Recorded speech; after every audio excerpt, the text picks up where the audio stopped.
Hey, Brandon. Okay, I just thought, this is coming off of what Branda was saying about where we've always been David and aiming at Goliath. So I thought I'd start with something hopeful. Here we go. This is actually the true Goliath skull which was found. And I wanted to give a little bit of context of what Deep Dish was coming out of. Where's Marty? I think he made this poster. Marty. I have to go up. I just have to rehearse something. Okay. So, this was part of a campaign we had at the Association for Independent Video and Filmmakers, and we were kind of noticing that the media was owned by corporations, and we wanted to take it back. Is that right, Marty? Yeah. And this was before FAIR. I mean, actually, I think this was the first time, except for the protests that were done by the black community against the birth of a nation, that anybody ever protested about the media. So it's very historic.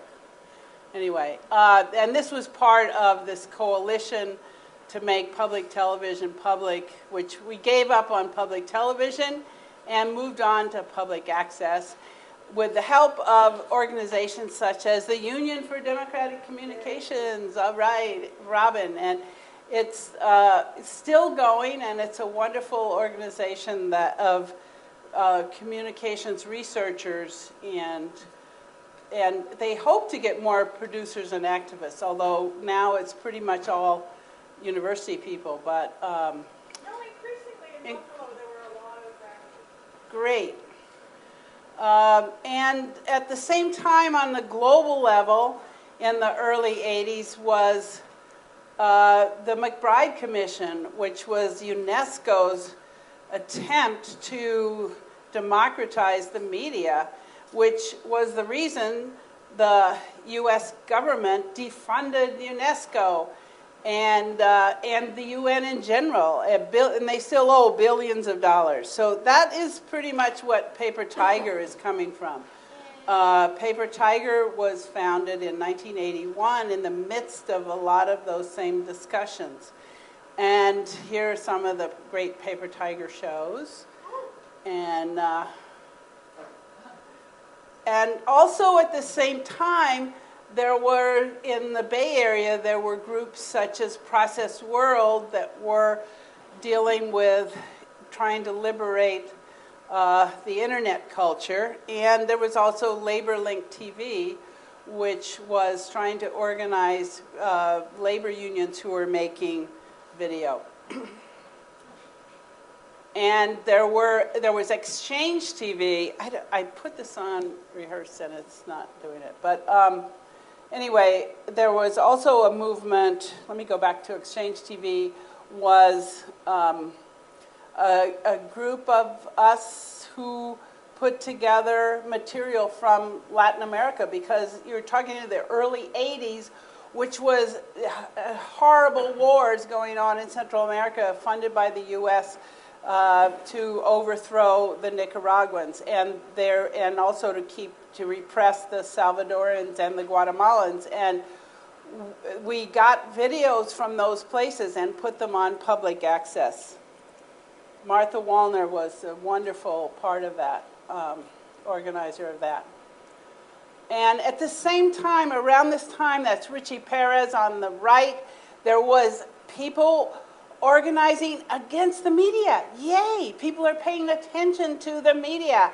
And Paul Newman was trying to make this movie in the Bronx that totally stereotyped Puerto Ricans, and the Puerto Rican community in the Bronx stood up and really it made quite a splash. And at the same time, there were people fighting stereotypes of Asians in the media, And one of the first Paper Tiger shows was about Asian images with Renee Tajima and others. And at that same time, a little bit later, was ACT UP, and the kind of activism and media savvy that ACT UP had. And then you have the birth of Deep Dish TV in 1986, coming out of Paper Tiger. Originally, Deep Dish was part of Paper Tiger. I don't know if you see up on top of my head is a tiger satellite. So the idea was to put Paper Tiger up on the satellite, but at the same time, we got a grant for that, but we said, we don't want to just do Paper Tiger.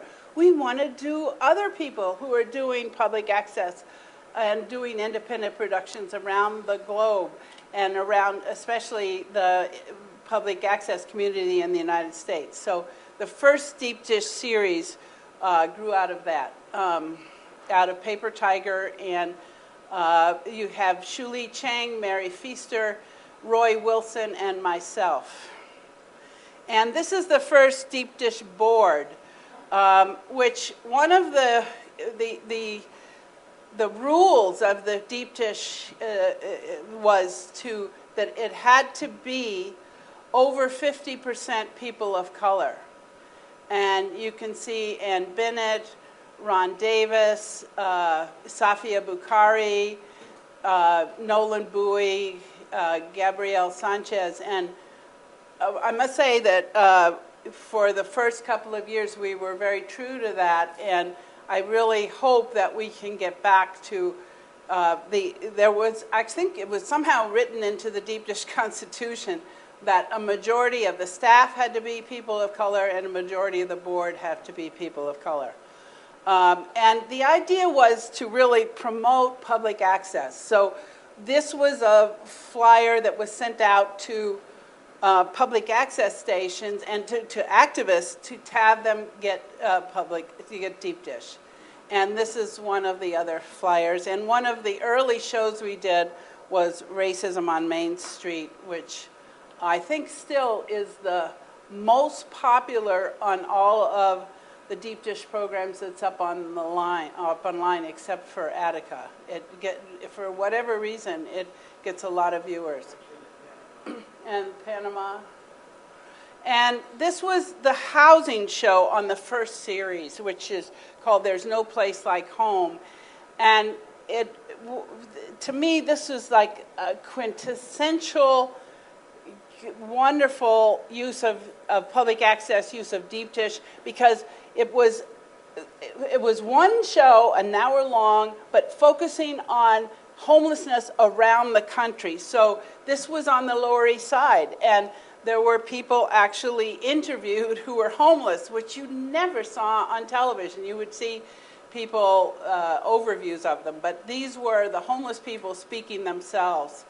But it included not just the Lower East Side, but it included other places. Why am I going too fast here? It included places like Hollywood, the homeless in Hollywood, and homelessness in,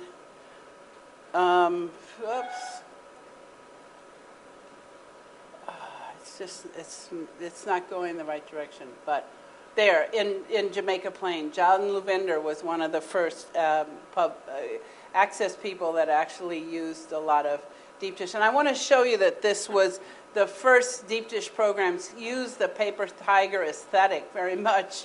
And this was the credits for the show about homelessness. And another famous series we did was Will Be Televised, which was about Asian use of video, and wonderful programs from Korea. And then, of course, we have material about a very powerful series, several powerful series about the prison industrial complex, and also coverage of the political conventions. And one of the things that public access has needed, there was no public access in there was no public access in Manhattan, and Deep Dish and Paper Tiger were incredibly important in setting up. Oh shoot! I don't want to. I want to get rehearsed. The Deep Dish and Paper Tiger were able to make very important activism of.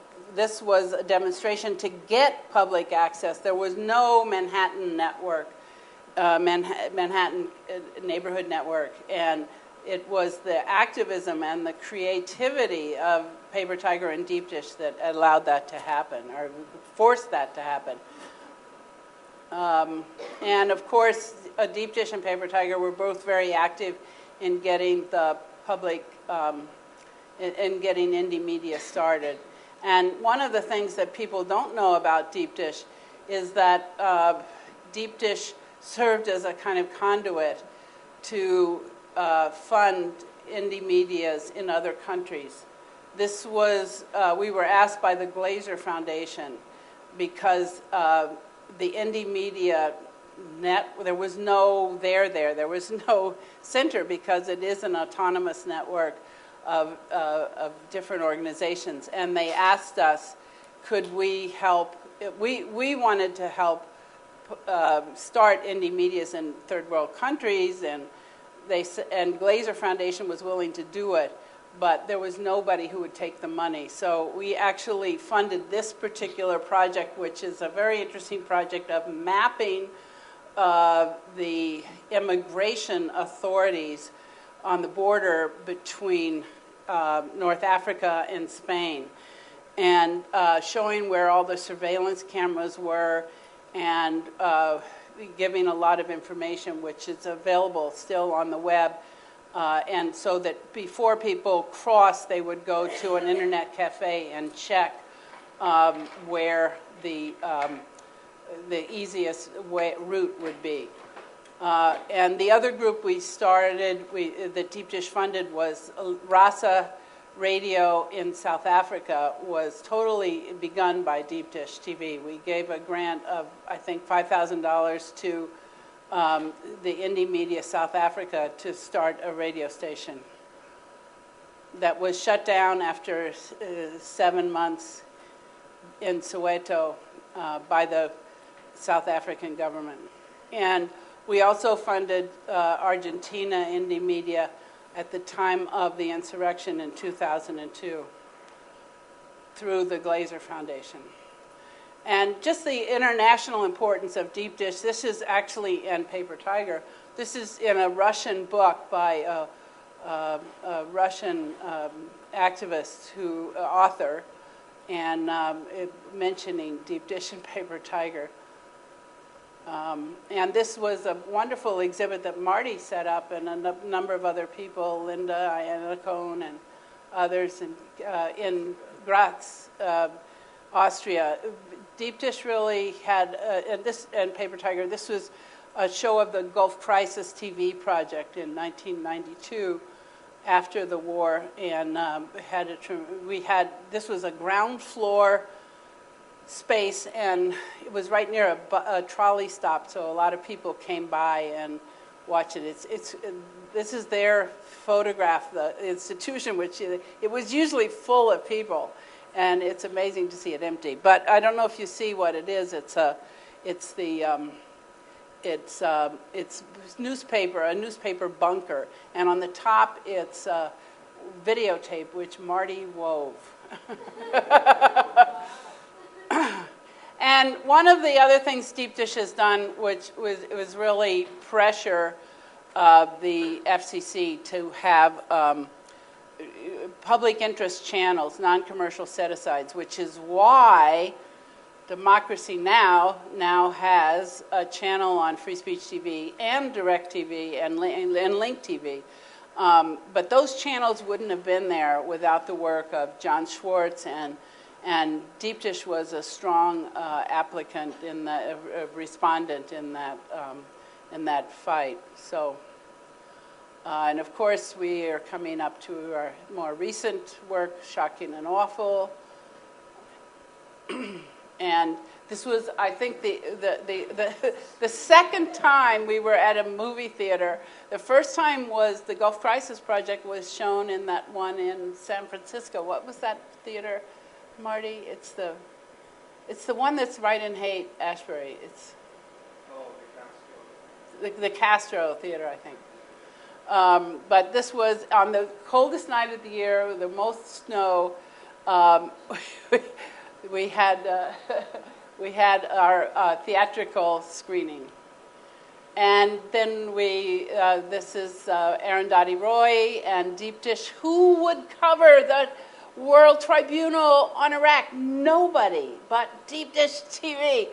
There were no other U.S. Transmitters of that very important 3-day marathon of facts and information about Iraq that was in Istanbul, Turkey, and there were crews from 90 other countries. It was amazing, and Deep Dish was the only crew from the United States. And of course, we have our presence at the Left Forum now and then, and other venues. And these are just a few photographs of some of the staff. That's Lourdes Prophet, who's now named Phoenix Soleil, who's a Haitian who's has some very interesting projects that she wants to do in Haiti. She's living on the West Coast now. And Carlos Onar, who was working in the office for several years. And that is Makeda Garvey, who's Marcus Garvey's granddaughter, who worked at Deep Dish as a distributor for the last graduation.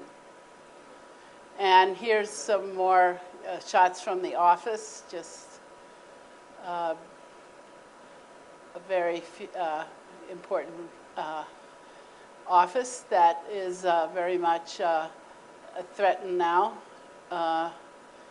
I don't know if people know about this, but the building is condemned. Goodbye. That's it.